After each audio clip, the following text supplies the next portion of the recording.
Hello दोस्तों, एक बार फिर से आपका मेरे यूट्यूब चैनल ज्ञान तंत्र में स्वागत है। आज हम डिस्कस करेंगे कस्तूरबा गांधी बालिका आवासीय विद्यालय की एक नई वैकेंसी, नई जगह से वैकेंसी के बारे में। तो चैनल पे नए हैं तो प्लीज़ मेरे चैनल को सब्सक्राइब कीजिए। मेरा नाम मोनिका मिश्रा है और मैं आपको वैकेंसीज के बारे में अपडेट कराने में हेल्प करती हूँ। तो आज हम डिस्कस जैसे करेंगे कस्तूरबा गांधी बालिका विद्यालय की वैकेंसी, जहाँ पे जो बच्चे नए हैं, जिन्हें नहीं पता है किस तरीके से अप्लाई करना है, तो प्लीज़ एंड तक वीडियो को देखिएगा और बेल आइकन को प्रेस करना मत भूलिएगा। प्लीज़ मेरे चैनल को सब्सक्राइब कीजिए। तो चलिए हम देखते हैं, सारी डिटेल समझते हैं कि कहाँ से आई हुई वैकेंसी है, कैसे अप्लाई करना है। लेकिन उससे पहले हम पोस्ट देखेंगे किस किस पोस्ट पे आई हुई वैकेंसी है। तो सबसे पहले यहाँ पे आप देख सकते हो, एक मिनट जी। अब यहाँ पे आप देख सकते हैं जो वैकेंसी आई हुई है हमारी पूर्वकालिक शिक्षिका की महिला, जिसमें आयु सीमा आपकी 25 से 45 वर्ष है। यहाँ पे मेंशन है। सब्जेक्ट है आपका विज्ञान, गणित, सामाजिक विज्ञान, भाषा हिंदी, साथ ही साथ अंग्रेजी की वैकेंसी आप लोग को देखने को मिलेगी। आप अपने कैटेगरी में ज़रूर वैकेंसीज देख लीजिएगा कि आपकी कैटेगरी में वैकेंसी है कि नहीं है। साथ ही साथ जो आपकी सैलरी रहेगी वो 24,200 सैलरी रहेगी फॉर द पूर्वकालिक शिक्षिका।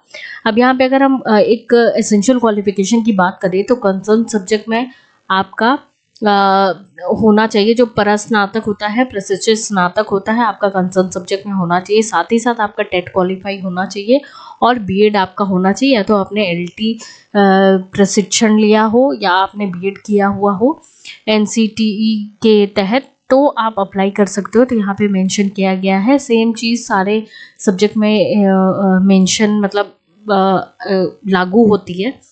तो यहाँ पे आप क्लियरली देख सकते हो। और दूसरी जो हमारी वैकेंसी है वो हमारी अंशकालिक शिक्षिका की, जिसमें सेम 25 से 45 वर्ष आपका एज है। कला, क्राफ्ट एवं संगीत गृह शिल्प में आपकी वैकेंसी है। कंप्यूटर में वैकेंसी है, लेखाकार में वैकेंसी है, और जिसकी जो सैलरी रहेगी वो आपकी 12,181 रुपीज़ आपकी सैलरी रहेगी। अंशकालिक शिक्षिका में होता यह है कि पार्ट टाइम टीचर्स हैं, जो व्यक्ति पढ़ाई कर रहा है, अदर चीज़ें कर रहा है, तो वो उसके साथ साथ आपका अंशकालिक शिक्षिका का भी रोल प्ले कर सकता है। तो ये चीज़ अच्छी है। साथ ही साथ यहाँ पे क्वालिफिकेशन दी हुई है, तो आप अपने सब्जेक्ट के अकॉर्डिंग क्वालिफिकेशन देख सकते हो। मैं इंपॉर्टेंट चीज़ें आप लोग को बताऊंगी। यहाँ पे देखिए, पूर्वकालिक शिक्षिका लेखाकार महिला की वैकेंसी है, 25 से 45 वर्ष आयु है। साथ ही साथ 13,673 आपकी सैलरी रहेगी। चौकीदार की वैकेंसी है, चपरासी की वैकेंसी, मुख्य रसोइया, सहायक रसोइया। तो कोई अदर कैटेगरी में भी अप्लाई करना चाहता है तो ज़रूर कर सकता है। टोटल जो आपको वैकेंसीज देखने को मिलेगी कैटेगरी में है, कुल जो हमारी वैकेंसी है वो हमारी 48 वैकेंसी है। इंपॉर्टेंट चीज़ें मैं बता देती हूँ, अप्लाई कैसे करना है। तो इसको अप्लाई करने का सिंपल सा प्रोसीजर जो होता है वो ऑफलाइन मोड पे अप्लाई होता है। तो यहाँ पे 1 नंबर पे आप देख सकते हैं कि आपको एक लिफाफे के अंदर नवीनतम पासपोर्ट साइज़ की फ़ोटो आपको क्या करना पड़ेगा, चिपकाना पड़ेगा, देना पड़ेगा। साथ ही साथ आपको एक फॉर्म इनका होता है, उस फॉर्म को भर के जितने भी एजुकेशनल आपके डॉक्यूमेंट्स हैं, प्रमाण पत्र हैं, जैसे हाई स्कूल, इंटरमीडिएट, स्नातक प्रशिक्षण, उच्च प्राथमिक स्तर की टीईटी मतलब आपने टेट क्वालिफाई किया हो उसका सर्टिफिकेट, साथ ही साथ अंक प्रमाण पत्र, अनुभव प्रमाण पत्र, आधार कार्ड, पैन कार्ड, निवास प्रमाण पत्र, जाति प्रमाण पत्र के साथ साथ आपको सारी चीज़ें सेल्फ टेस्ट करके आपको एनवेलप में भेजनी है। आवेदन पत्र के साथ 2 लिफाफे, अपना पता लिखा हुआ होना चाहिए। साथ ही साथ 42 रुपीज़ की डाक टिकट लगी हुई होनी चाहिए, क्योंकि फर्दर उनको कांटेक्ट करना होता है तो आप उसी लिफाफे का यूज़ करके आपसे कांटेक्ट करते हैं।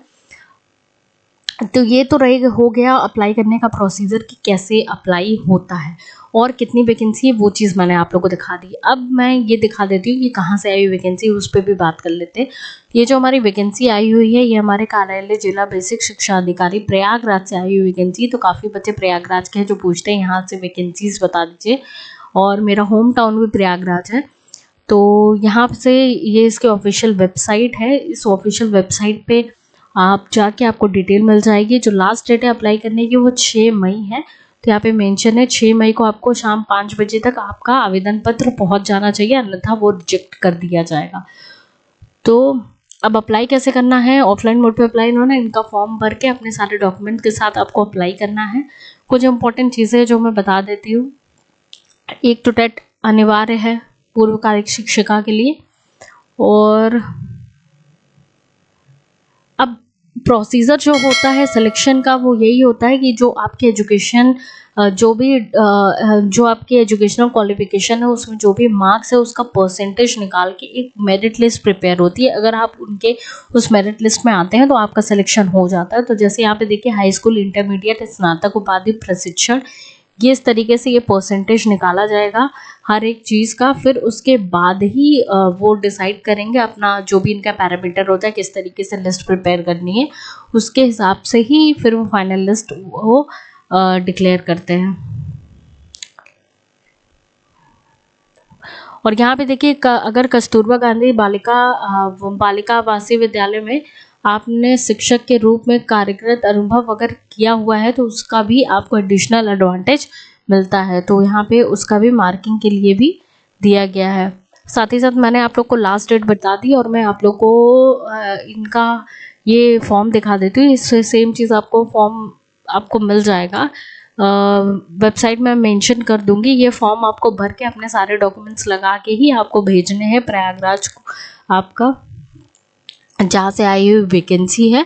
और इसी तरीके से शॉर्टलिस्ट किए जाते हैं। तो अप्लाई आपको इस तरीके से करना है और साथ ही साथ अपने सारे डॉक्यूमेंट्स को भेज के।